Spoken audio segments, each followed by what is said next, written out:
दोस्तों श्रीलंका और बांग्लादेश के बीच में जो T20 का दूसरा मुकाबला होने वाला। दोस्तों पहला मुकाबला जो था वो भी जो है श्रीलंका अच्छे से जीत लिया, ठीक है ना।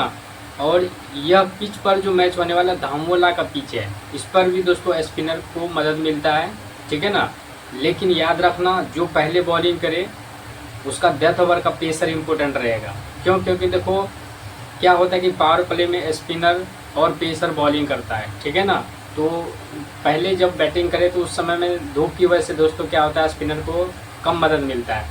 और ख़ास करके अगर श्रीलंका पहले बैटिंग किया तो समझ लो कि स्पिनर जो है ना गेम वो डेथ ओवर का जो विकेट टेकर पेसर होगा वो काम आएगा, समझ गए। तो डेथ ओवर में बांग्लादेश का जो विकेट टेकर कौन है? टी शाकिब है, टी अहमद है।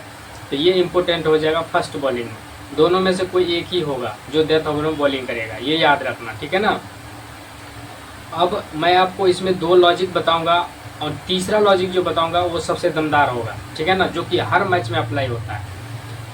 तो सबसे पहले दोस्तों यहाँ का एवरेज 143 का ये समझो और स्पिनर को मदद है, इतना तो क्लियर हो गया, ठीक है ना।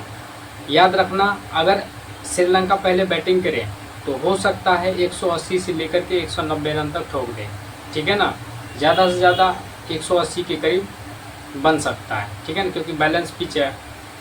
तो इस कंडीशन में क्या होगा 3 से 4 विकेट जाएगा श्रीलंका का, इससे ज़्यादा नहीं गिरेगा, ठीक है ना। तो 3 से 4 जो जाएगा ना उसमें क्या होगा अगर श्रीलंका पहले बैटिंग करे तो दोस्तों पी निशंका दोनों कंडीशन में चल जाएगा। अभी मैं लिया हूँ दोनों कंडीशन में।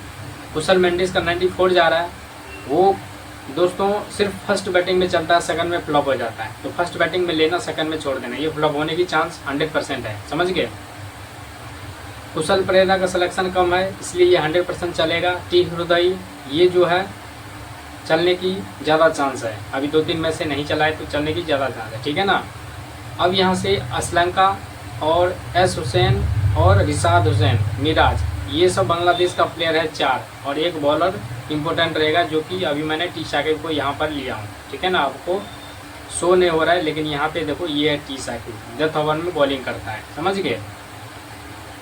तो यहाँ से दोस्तों पहले बैटिंग करे श्रीलंका तो 3 बैट्समैन लेना है, ठीक है ना, और 180 के रन के करीब बनेगा, ये चीज़ समझना, ठीक। और सेकेंड इनिंग में क्या होगा बांग्लादेश उस रन को पीछा करते हुए क्या होगा 120 या 130 रन पे सारा का सारा बैट्समैन फ्लॉप हो जाएगा, समझ गए। ये सोचते हुए पहला टीम लगाना, ठीक है ना। अब दूसरा टीम क्या होगा ये लॉजिक समझो। देखो बांग्लादेश कमज़ोर है, अगर पहले बैटिंग किया तो हो सकता है कि 140 या 150 160 इतना रन पे आउट हो जाएगा और 5 से 6 विकेट जाएगा, ठीक है ना। 5 से 6 ज़्यादा नहीं जाएगा क्योंकि फर्स्ट बैटिंग में थोड़ा बैटिंग करना आसान होता है, ठीक है ना, तो ज़्यादा विकेट नहीं जाएगा। अब स्पिनर जो है ना श्रीलंका का विकेट टेकर इम्पोर्टेंट रह जाएगा, ठीक है ना, स्पिनर और पेसर दोनों, ठीक है ना। कम रन बनेगा ये चीज़ समझना। और सेकेंड इनिंग में क्या होगा मुश्किल से श्रीलंका का 1 2 3 ज़्यादा से ज़्यादा 3 विकेट जाएगा, इससे ज़्यादा नहीं जाएगा, ठीक है ना। तो इम्पोर्टेंट रहेगा श्रीलंका का जो टॉप ऑर्डर का बल्लेबाज जैसे पी निशंका हो गया, कुशल परेरा, कुशल मेंडिस अगर फ्लॉप हो गया तो ये चल जाएगा, ठीक है ना। असलंका ये 3 प्लेयर आपको अच्छा खासा काम करके जाएगा, ठीक।